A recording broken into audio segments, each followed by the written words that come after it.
It's a pleasure to welcome you all here, there, and anywhere to the lecture, a very special lecture by Professor Quilian Riano, who is the interim dean of Pratt Institute School of Architecture. Quilian also serves as a vice president for architecture of the Architectural League of New York. Quilian founded and leads Design Agency, which is spelled the DSGN-AGNC, which I love. A design studio exploring new forms of political design processes and engagements through architecture, urbanism, landscapes, and art.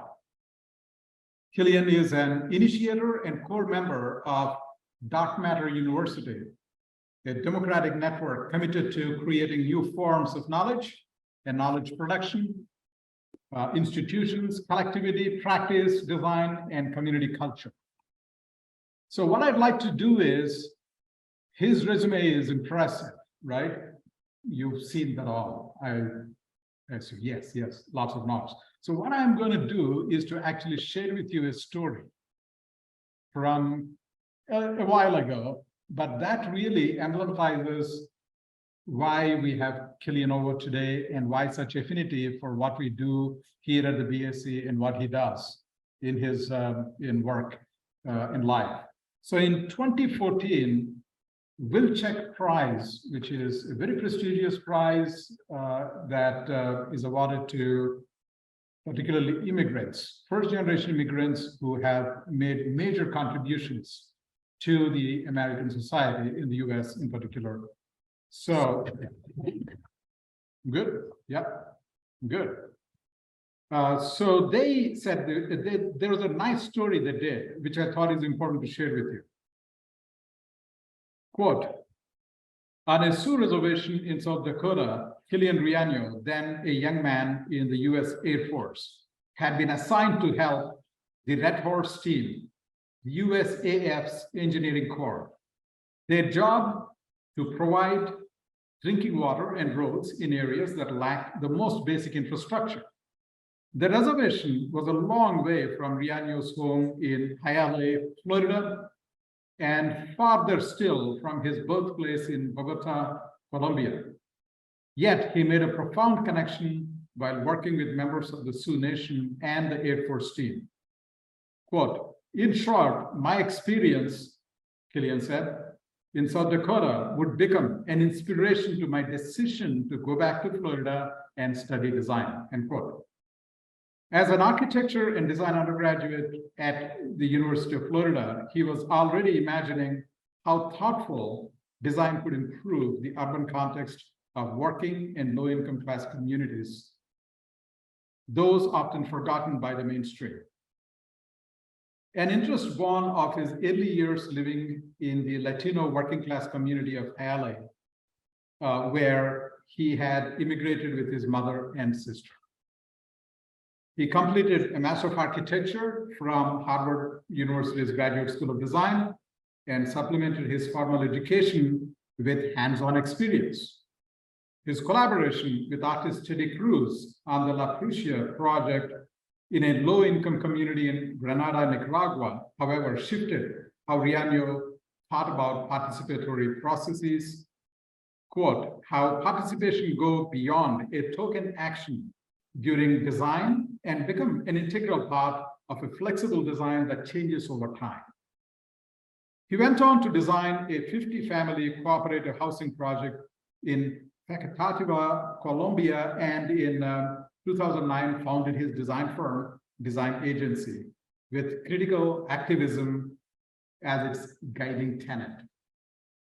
Riano's work has been exhibited widely at the Venice Biennale, Harvard and Cornell Universities, New York Center for Architecture, among many, many others, and has been recipient of countless awards. It is my absolute pleasure to invite Quilian to the BSc.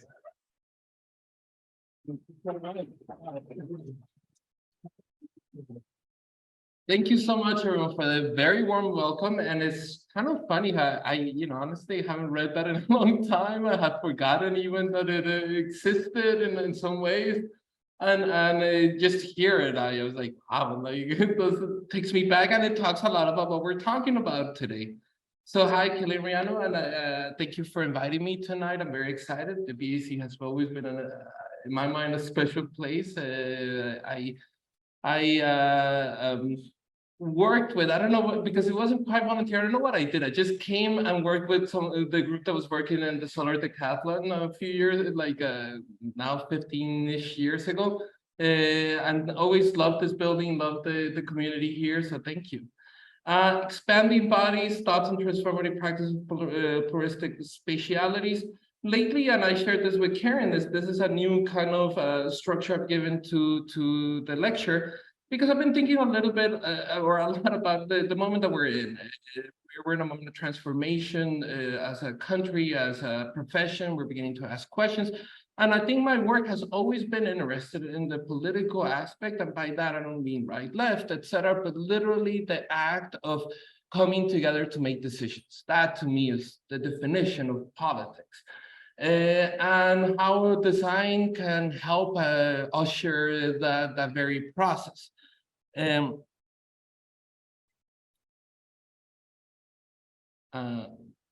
Okay. So on a path into architecture, I thought I would start a little bit with the biographical. I thought that's one of the things, the experiences, as was shared, the U.S. Air Force was incredibly important. I spent 4 years doing logistics and purchasing. Right out of high school, I had no real reason why to join the military, except that I did, and I thought it was interesting. I went from Miami, had never seen snow in my life, to South Dakota, where I spent the next 4 years, and landed in the middle of a blizzard. But I think it's very instructive, and maybe for me, and one of the things that I feel like I've taken away, and even in my current position, is strategic thinking about how do things actually work, how to make them happen. That's something that experience. But like what was said at the end of the Clinton administration, there was a real push to build infrastructure in many of the poorest places in America. And one of the I was chosen to work with an engineering team to do something to do part of that. And at the same time, I was going part-time to college. I have an associate's degree from Black Hills State University. I always like to say that because I'm not sure how a small college. And I had a professor that had experiences with American Indian movement, and it was interesting to think about the spatial, the creation of infrastructure. It's not something that just has happened, but it is the result of historic events, is the result of a series of decisions that have been made. So both the building of infrastructure and the lack of infrastructure is a decision. At the same time, so this is South Dakota. This is the base. The base is actually, I think, the third largest city in South Dakota. And this is the reservation. At the same time, I heard about an artist called Maria Tita Potrich, and she was going into Guggenheim, and she was building this between. She's an architect and an artist. She's Estonian. I actually got to meet her and even tell her the story, and she cried and I cried. But I heard about her on NPR just as I was driving in South Dakota, and this is what pushed me to go into architecture instead of art. I thought that I was going to be an artist, and it's thinking about the relationship between the two, and be able to shape things that actually everyday people would get to use. So the question. Then I went to architecture school, and at first it was interesting because then I was confronted with something that I quite honestly had zero experience with, had not studied it, had not done anything, which is the more formal educational path of class. This is watercolor I did. One of the first people I had classes with was Bernard Wojcicki. Bernard Wojcicki worked with Joseph Albers to do the color folio and do the color theory. So all of a sudden, these kind of other goals and other ideas that I had been having met the reality of rigorous study. This would be a gentleman that would, he's old school. He would, rip drawings, yell at you. But the idea of rigor through drawing, and that the drawing is another way of thinking, to me has been powerful. And even in moments in which I have taught literally how to use design as an activist tool, Parsons has so many courses that you can kind of create courses like that. I teach watercolor and color theory as a beginning because I think that some of these principles are actually important. So we have done power mappings of situations using the techniques, Bauhausian techniques. And so that's the kind of education I had, creating structures, thinking about that, but always trying to bring bodies and people. So for example, here, design an entire skyscraper theory for a hot dog vendor and their family, and there's a whole story behind that. This is a park designed for immigrants in Vicenza in Italy because immigrants were outlawed from hanging out in parks. So creating housing and other infrastructure for refugees and immigrants. And then something happened that I think really did change the way I saw architectural education, and quite honestly, something I still think I found in the library, a book by Walter Hood, a book that is not super well known, and I feel like I'm an evangelist for it and that I like to share. The Urban Diaries, the result of a fellowship that he had, where he basically went to Oakland and just kind of very carefully observed. And what I've always found interesting, and I've used it as a key part of conversations I've had with students, is that the very stories that he saw, he began to grow. He saw a story, analyzed it, spatialized it, saw another story, analyzed it, spatialized it. And that growth began to become the kind of urban space and infrastructure making that he began to propose. Is pretty much, paper architecture in the form of the late 80s, early 90s, but something that interested me. Then I went to school. I was just saw that Chinatown has a library. This was an activist library that we designed in downtown in Chinatown to call the attention that Chinatown was the only neighborhood that didn't have one here in Boston, and I just saw that they have one. So we were doing projects like this, but this was with a whole big team at the GSD, most student run. Got interested in landscape architecture. One of the good things about and the transdisciplinarity, and where I began to not care about whether my work was architecture or this or that, and began to just kind of do things while very much appreciating the expertise and the specificity that people that study these things brings. Not to give up on that, is basically to kind of how do you bring more and more things together. So my final thesis project in Tijuana it became a kind of a monster of like, how can architecture create infrastructure that moves water around and becomes landscapes in itself and begins to see water as an asset, and it becomes a whole economic model as well.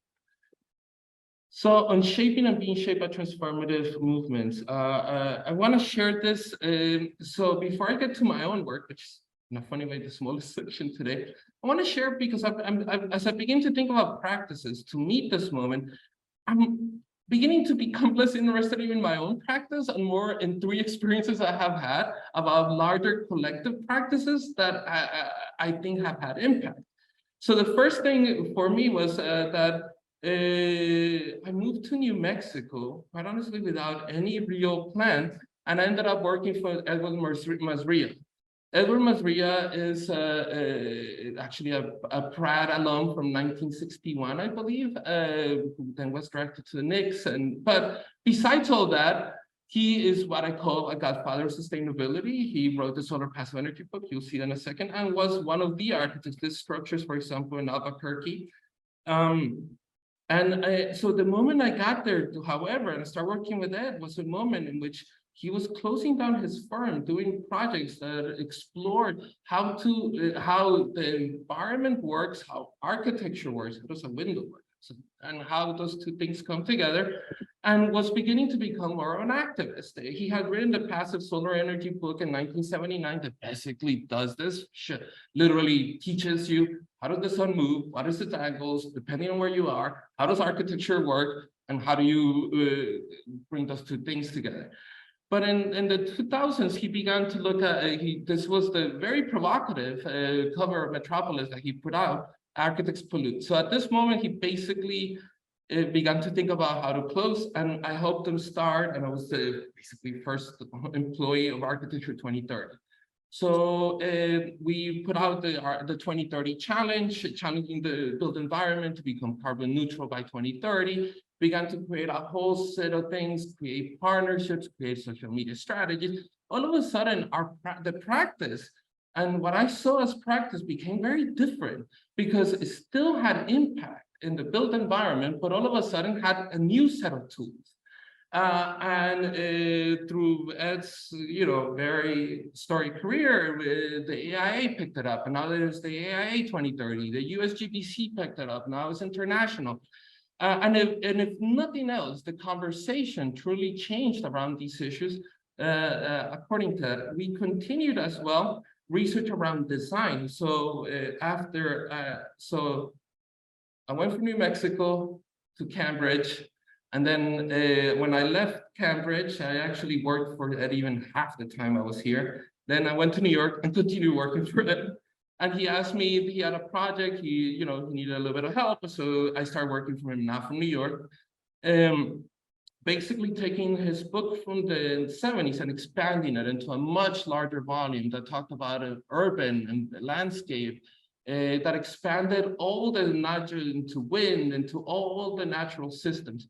So I worked with his team, and I led his team basically to create what became the 2030 Path, a free online platform that works on these, that basically teaches these very specific models and how to put it. We also took care to bring examples from all around the world in all kinds of architectural styles to show that basically these systems can work in many ways. So that was very interesting to me. And again, this was the moment in which my idea of what practice could be began to expand. Quite honestly, began to think about more impact than what you get to build, who does it impact, who's affected by it. And I found my architectural education lacking in that I didn't have enough information. I wasn't taught the politics, I wasn't taught practices, I wasn't taught many things. So one of the first places I went to was theater. Performance and theater is still a key part of my practice. It has led, and I'll share with you in a second. And I went to Augusto Boal and Theater of the Oppressed, a theater process that basically many of the things that we're looking at today was anti-colonial, was anti-racist, was all these things theorized by a Brazilian and put in place by people for a long time. And one of the things that I really is the idea of role-playing potential futures, not to solve problems, not solutionism, but to begin to see how systems work and react to everything you put in place. And then Chantal moved, and I began to study more political theory because that interests me. And the moment we live in today, which I see as a bigger conversation about our institutions and the subjectivities of our institutions, basically, who are they written for, who do they work for, and how do they behave? And the real struggle right now, which is that our institutions become more pluralistic as our population becomes more pluralistic, those institutions are being questioned. So I turned to Chantal Mouffe, who has some ideas about this and ideas around the future of Western democracy. Just Western, just happens to be what she looks at.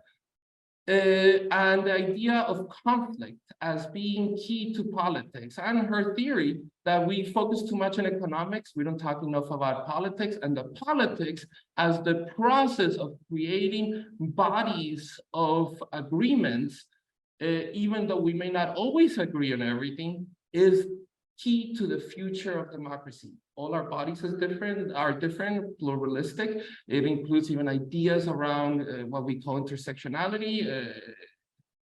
I call it, and thanks to her, multiple subjectivities. We all hold multiple things that we identify as, that we represent, etc. And that allows those models to begin to negotiate with each other. And get used to not getting all we want, and the idea of agonism. So antagonism, and this is a student of mine that came up with this. If antagonism is boxing, agonism is more like capoeira. It's like a dance and a fight. It looks kind of like you're actually not agreeing, but you also are like being careful and you are accommodating each other. The idea of agonism, productive conflict, became key to my practice. So next, Architecture 2030 was 20 years ago, plus Architecture Lobby was about 10 years ago. Peggy Demer and I met at the TSD, then we continued to be friends in New York. And Michael Sorkin, we began to work on something that she was beginning to think about, which was called the architecture lobby, basically around value in architecture. Many of these principles, and I'll let you all kind of look through this. I think many of you might know what the architecture lobby is, but it's basically, for lack of a better word, a labor rights organization within architecture that sees architects as workers and fights for the value of both architects and architecture in the society. This picture has come back to haunt me, similar to Vilcek, where I forget about it and suddenly there's something happens around labor and architecture, and this picture is in Architects newspaper. We did almost get arrested. This was after we almost got arrested with Peggy. But the idea here, and many of these things, even this in itself, we were aware of something. This is a performance. What we're doing here is performance more than anything, but performance matters. And then we began to use the very structures of theater of the oppressed that I shared with you to actually do theater of the oppressed. So for the Chicago Biennale, and I forgot what year, we actually took the 10 points that we were kind of talking about at that point and began to, through people's real life, lived experiences, create little vignettes of life in a practice. And then began to invite other people to share their experiences and change the scene,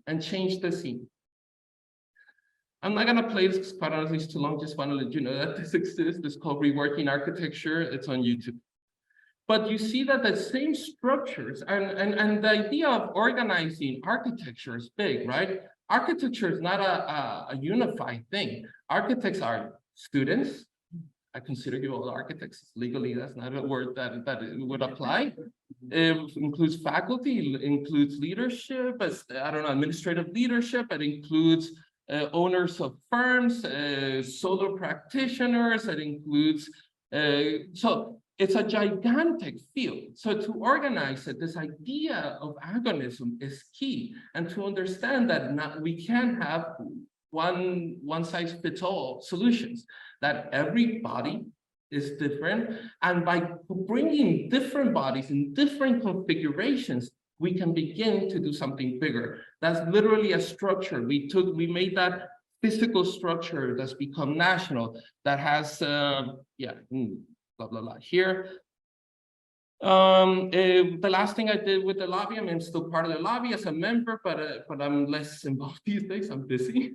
But one of the last things I did was around the cooperative network. I'm very much invested in the idea that the future of practice is cooperatized in some ways or another, either sharing like HR, health services, and small practices to a much more cohesive being part of cooperative network that includes social services. It includes, and this is actually one reason I moved to Cleveland, was to begin to look at this. You'll see that in a second as well. So this is the idea, the diagram of the kind of thing that we were proposing, and you see some of the folks that worked on that. There's still a big, strong co-op network, as well as the unionization efforts that the lobby is leading. Then about 3 years ago, maybe 4 now, Dark Matter U started after the murder of George Floyd. And this was then a group of us that were people of color that have been teaching architecture and began to think and talk to each other about our own experiences. So some of that kind of carried over, as well as what should architecture begin to do? How can architecture respond to, I'm gonna say, that moment of racial reckoning? I hope it's not over, but the reality is that one wonders how it is still going. But Dark Matter University has these missions. It's a much bigger collective, definitely. And I want to make sure that I keep saying it. It's not entirely my work or anything. I just want to show these experiences that I've had being kind of in the front end of a lot of these collectives. One of the first courses we taught was at Tuskegee University. I actually gave a lecture very similar to today, more personal about my path to beginning students. 5 of us taught this course, including Justin Garren-Moore, Jennifer Newsom, Vanessa Alicia-Chuki, Jerome Haffer, and myself, a great team to work with. One of the tenets of DMU is to always work as collectively as we can, even to the point of pushing institutions to collectivize. So we pushed Yale to work with, I forget if it's Tuskegee or Howard, but yeah, I think both, And to the point that Yale has changed some of its administrative infrastructure to make those kind of collaborations possible. And then after a while, we had a chance to teach one of the first studios, again, being very consciously between myself and Jen Lowe, a landscape architect, and we were looking at these cooperative futures questions. And basically, it was Kent State, DMU, Carleton University in Ottawa. There were two studios, a great studio taught by Carrie Hackett and Jalisa Bloomberg.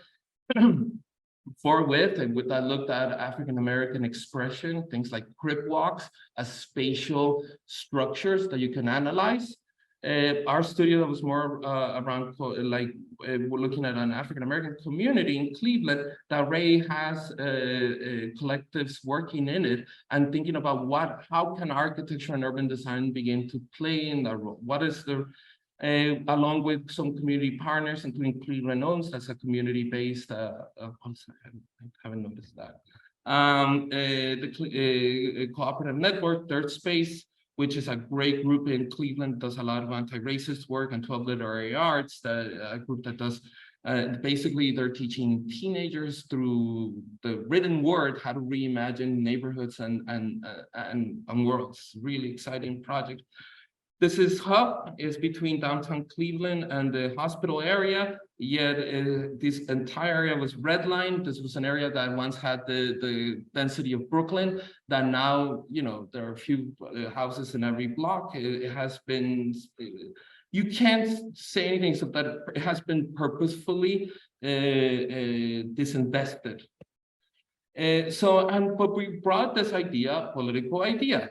So every project had to begin by designing for a body, then for bodies, then aggregating those bodies, and then connecting those aggregations. And at every single one of these steps, the students had to negotiate with another group, bring some of the things that they were working on, and mutate and grow. So there was two different sets of things, and putting into practice some of the things that I've been talking about from political theory. And the results were tons of complex diagrams like this, looking at specific people. This is a ballet dancer named Lexi Latimer, who's also, I think she was studying engagement processes, art, and some amount of urban planning, and was making change in that community. So looking at her process, where literally she was through dance changing things. And the students began to look at that, look at other people, Adam Drew King, a technologist, and began to aggregate the experience of the folks, the people are working into creating something they called the pink tutu. And you see the people who did it here, Minette and Thompson.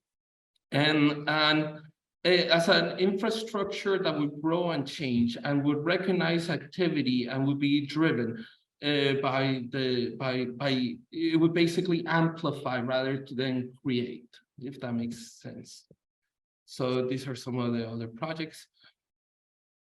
So I want to again share that I wanted to share those 3 moments. I want to, quite honestly encourage you to find other people and don't start practices if you want, but there's bigger things that you can start than practices. There's you can collaborate even with other practices. But those 3 with the architecture lobby began to do bigger kind of impact work. The architecture 2030, then the architecture lobby, strong infrastructure. One of my favorite things is that after being very involved, probably one of the longest running members, now I go back, I don't recognize anyone, but I recognize the conversation. It has moved on. It has become deeper, more interesting. It's just really great, right? And I think that's what you do these things for. DMU, that is also meeting this moment, and quite honestly is a community that I look forward to. So now I'm going to talk a little bit about design agency and how this has played out into some spatial things. One of the first things I did was move to New York, and the occupation of Wall Street was happening. So I created a collective with artists, urban planners, lawyers, called Who Owns Space, that questioned the privatization of public space and what that means for our democratic future. I love to always point out this was at 66 Wall Street. and building that was named after the last person that was in the White House, and has this rule: no excessive use of space. Like, what does that mean? Like, like literally, like that rule is anti-democratic. Because the literal reason that building has been able to go as high as it can is a negotiation with the public to give space back. When you put a rule like that, you're breaking that promise. So the whole purpose of this collective was to bring tons of people to talk about it. We did happenings. People would close down their pubs if they saw us, all that. But out of that, it also came work in Corona Plaza. Corona Plaza is in Queens. Is in an area that was at one time Italian, it became heavily Dominican. Now it's mostly Mexican, Colombian, increasingly becoming Chinese and Korean as Flushing becomes more and more expensive. So it's that kind of place, right? It actually happened to be the epicenter of the Corona pandemic, in that most of the people in New York, most of the people here are undocumented, people had to go to work, and most people here, this was one of the epicenters of this pandemic in this country, and one of the places that got the least support to deal with it because they were undocumented. So this public space actually played a gigantic role. I was asked by the Queens Museum that was leading at that time around social practice to do engagement process about the future of it. I didn't want to just do something where we could move around trees and benches. I wanted to ask questions about what public space means to people. So the first thing I did was what I call lo-fi augmented reality, series of plexiglass signs that had questions that in Spanish and English. They were diagramming what we were observing of the public space, asking people to draw on it. And then we did a weekend where a lot of us stood in this area and asked questions.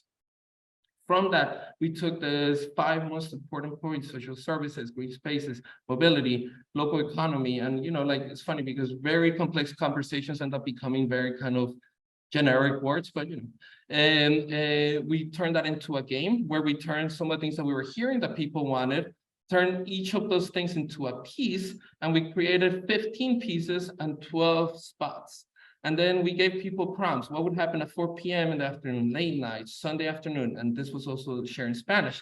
And we played it in real scale. And as you can see, it was a snowy day in March, I believe, February, March, and people in the cold and snow stayed for hours playing it, because the game was literally just a physical representation of what was being talked about more than anything. But that gave excuses to have conversations that people didn't usually have. Well, we ended up giving the Queens Museum and the Department of Transportation looked something like this. Then that got me interested in business improvement districts.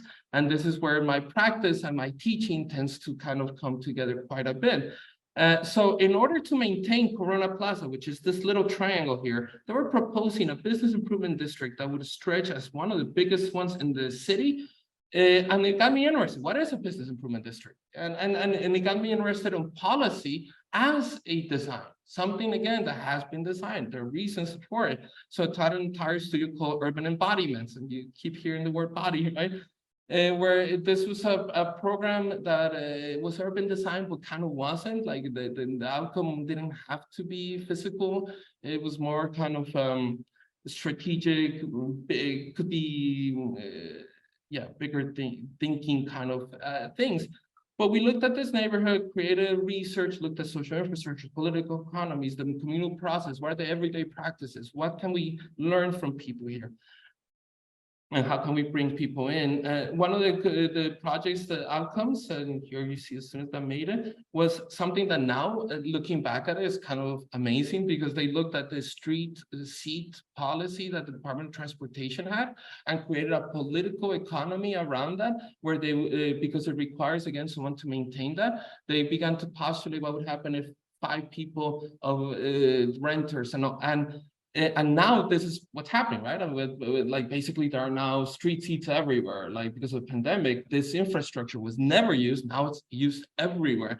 But their idea was that there was a growing one block would take care of one of these, then the next block, these two would come together. This would be, so one body, two bodies would become one body, then connect with the other one and create a political structure that could rival a business improvement district. Another team created a game similar to Monopoly that that would teach you what a bid even is, because most people don't know. And again, folks that are undocumented, that don't speak English. So they created a game that would teach you what it was. You would literally role play, and then it would bring you together to try to reimagine another process around it, literally like what Monopoly originally did. The students, and again, looked at the specific bodies that were here and the relative power dynamics in that community. And this is them playing it with the street vendors. That same idea moved over to another studio I was teaching at Carleton. I brought 12 students from Canada to Queens, and they created another set of games, but now more spatializing it. I love this because 12, like this group, 2 students from Canada, got down to understanding who exactly was the council person, who were the activists. They understood the entire neighborhood to be able to create and to imagine a spatial game. That if you get these people on your side, you can build this. If you get this other group of people, you can build that. As a way of making real games. This is a little pavilion I designed for a conference on the future of Southwestern City. You know, one of these things where they give you like $2,000, here, do something. And what I designed was a sandbox where you had to negotiate land, and this thing, black thing in the back, was a dew catcher, catches water passively. So you have to negotiate land and water, which is the future of the Southwestern City. And all the yellow pieces here in the front then allow you to create even more individualized space or more sharing. But the more you share, the more water you get. And this is the project that was mentioned in Nicaragua, and this one was treated like a soluit. We couldn't get, the trees were important. We couldn't get a real survey or anything. So what we decided, I created a design process where that basically just was a set of rules that could be applied on the ground. So identify the trees, create lines in the middle for the basic infrastructure, place the houses where there aren't any trees, and then create bodies of 4 that become political units that share certain agricultural resources. And that ended up getting built. I think there were about 10 to 20 of the houses that were actually built. Yeah. That looks like, oh, sorry. I think I'm gonna move on from this one. This one was one with the contemporary, first one? Okay, perfect, we're doing this was a project that I had a chance to work with Giancarlo Massanti, a great Colombian architect. And it's funny because although he's Colombian, I'm Colombian, we actually met through my Nigerian artist friend. Carlos Medellin, another great architect, thinker, someone that is really pushing the boundaries of what design can do. And we worked together to create a space of politics. Basically, the Commonwealth, Virginia Commonwealth University's Institute for Contemporary Arts was creating a project around what it means to be a Commonwealth. It was a political project of discussion and conversation. So we created an incredibly flexible space that we would allow to have different kinds of conversations all through these curtains. And then,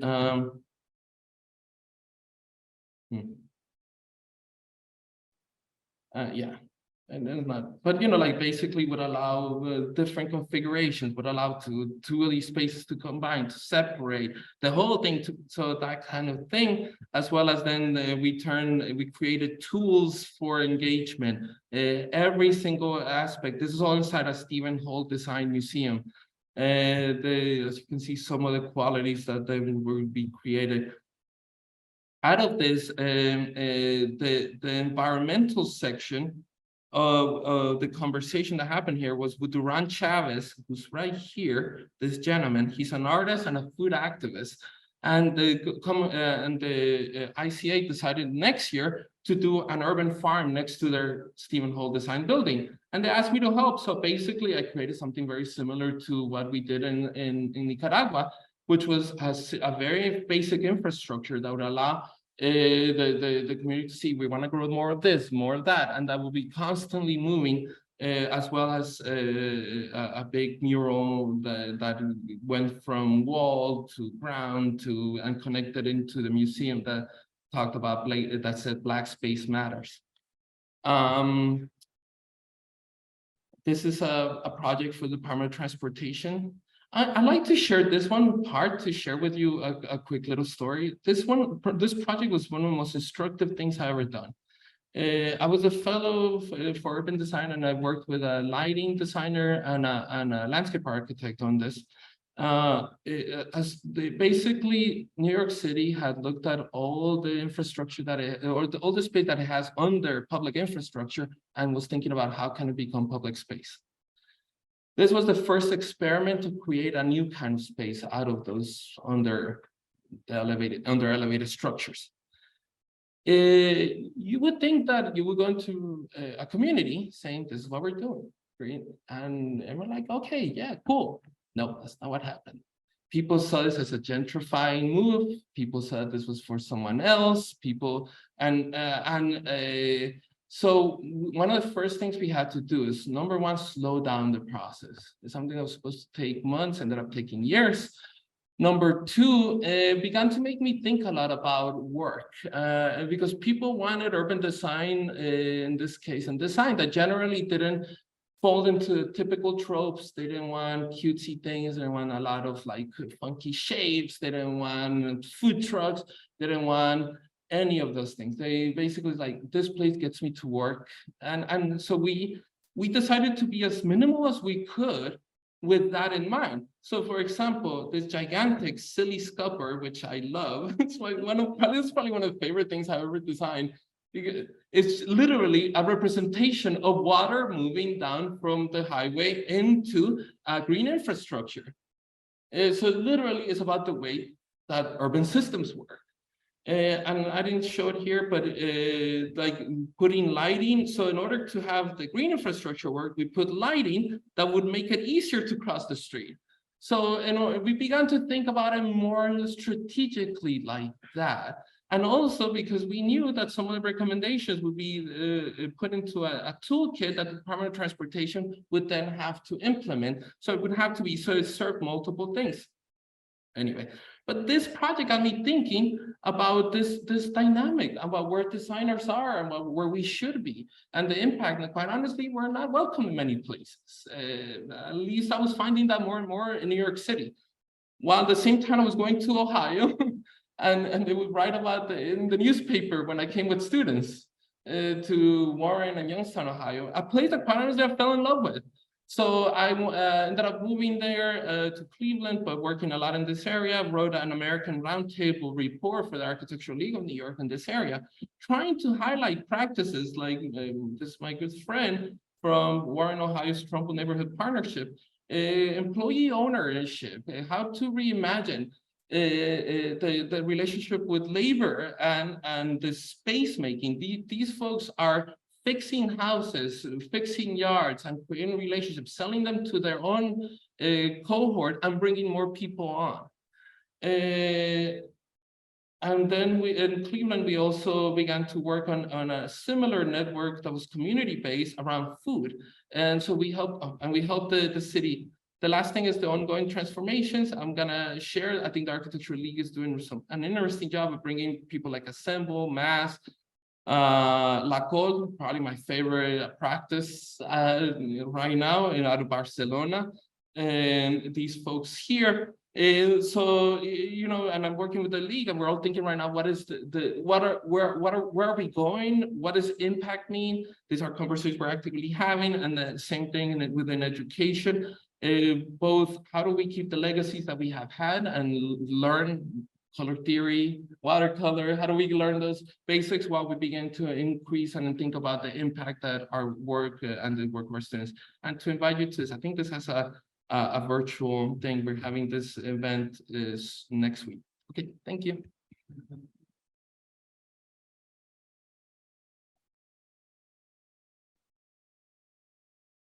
So much to make you speed up. Oh, no. It's time for questions. I have to ask you to repeat my question, so the people. Of course. Any questions? I was wondering with spatial justice, how do you make the decision to move forward? Do you use is it mostly focused on community engagement and collaboration, or do you bring in like efficient, statistics, analytics? That's so the question is, who do you bring when you're seeking to do social justice projects, right? Okay. I mean, I think that the answer is satisfyingly enough. It depends. It depends on the project, right? It depends on the level. It depends on the community, right?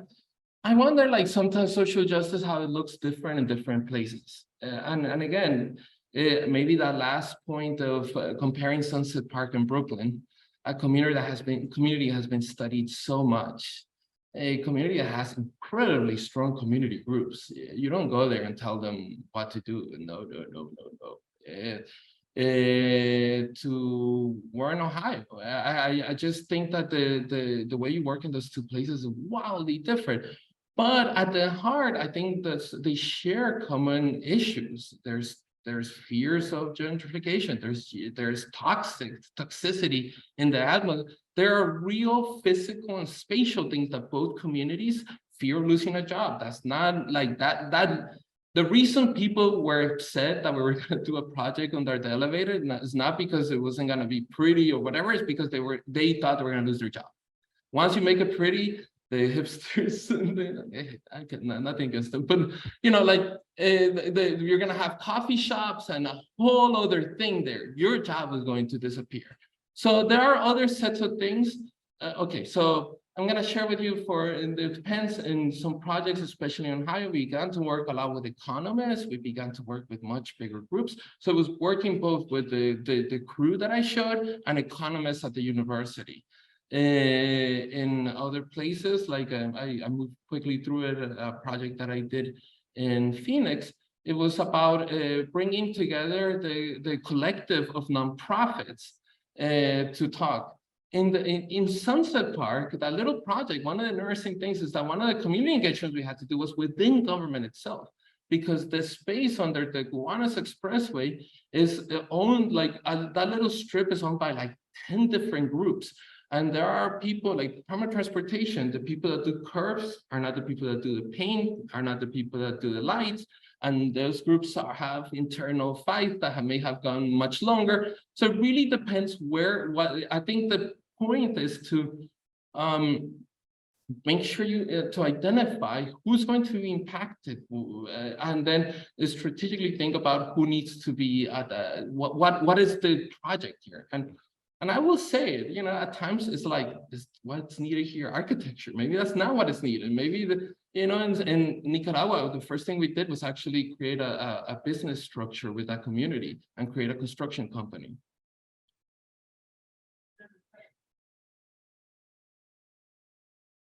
Yeah, please, Matt.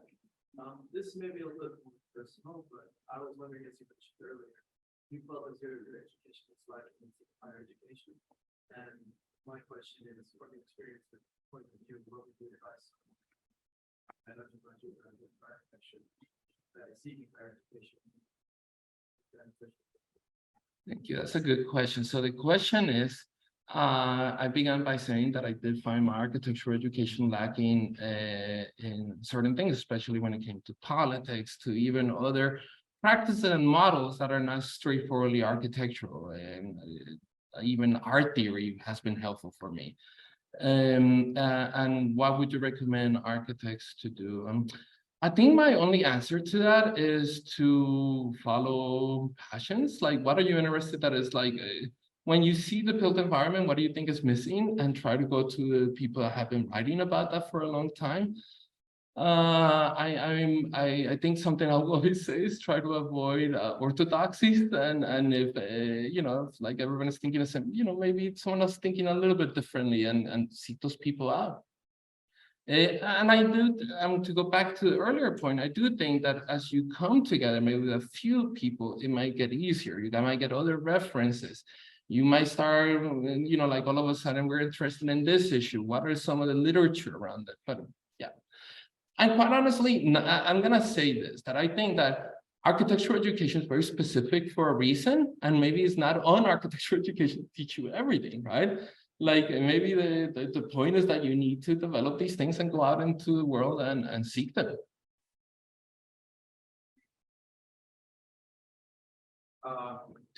One, two. Okay.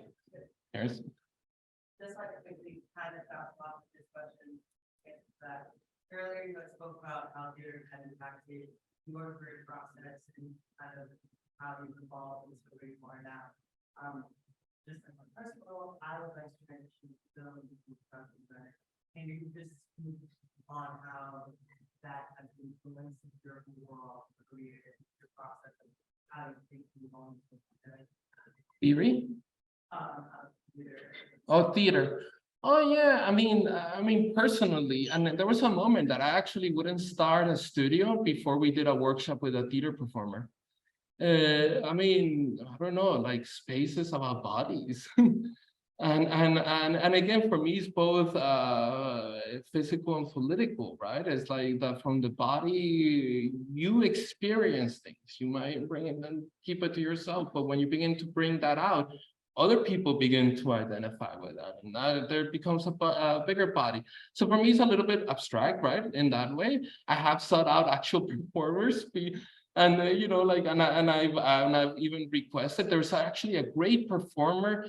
He teaches at Princeton and all this. That also is doing started a youth led team in the Lower East Side where they're reimagining the NYCHA campuses. They're doing work all through storytelling and being able to use the tools that we have of drawing, etc. They began to bring in architects to be. So, for example, and this happens a lot, especially in many communities. Where can people walk and where can't they? There are unseen rules, right?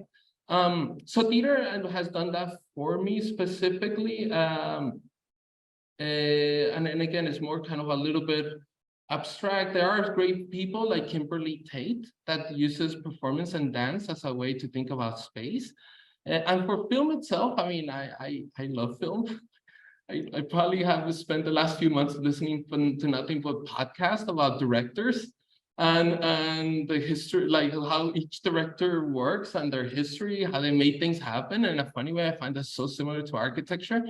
But I don't really have that much more except to share your enthusiasm. We're gonna let Andrea have the last question. Thank you. So your journey is fascinating, and it seems like throughout your journey, you have started a lot of different groups. So my question is, where do you get a voice to actually bring these different peoples and bodies together to actually collaborate and bring something into the table? Say, how do you do that? I'm sorry. Where do you get a voice to bring all these people? How do you get a voice? Yeah. I mean, that's a good question. Okay, the question is that how do you begin to create a collective? I mean, quite honestly, the only thing is similar a little bit to the idea is to begin chatting with people. I don't know, because I guess my answer to it is, number one is that don't front your voice, because at that point you're going against the very idea of creating a collective. So like in a funny way is to actually suppress your voice up to a certain point and create structures to bring many other people in. And I think that like people will likely not come if they're working on your project. Is to create the infrastructure to let 1,000 flowers bloom, kind of idea, right? For many people, many things to happen. And there are projects that are ongoing. Architecture always reign like Green New Deal, and there's collectives and relationships there, and people that are interested in those issues. And I think that generally through and up to a certain point, and this is, we can get into much more detail than even specific conversation or political theory, because I do believe that to a certain point, democracy does require a certain amount of willingness to come to the table and, again, not always get what you want. But what happens when not everyone comes that way to the table? That is an actual question, right? And how does agonism and this idea you can play and find ways to have conflict, and that there are limits to that. There are things that are strong no's. And so there are limits to some of these ideas as well. But yeah, I don't know if I answered your question, but okay.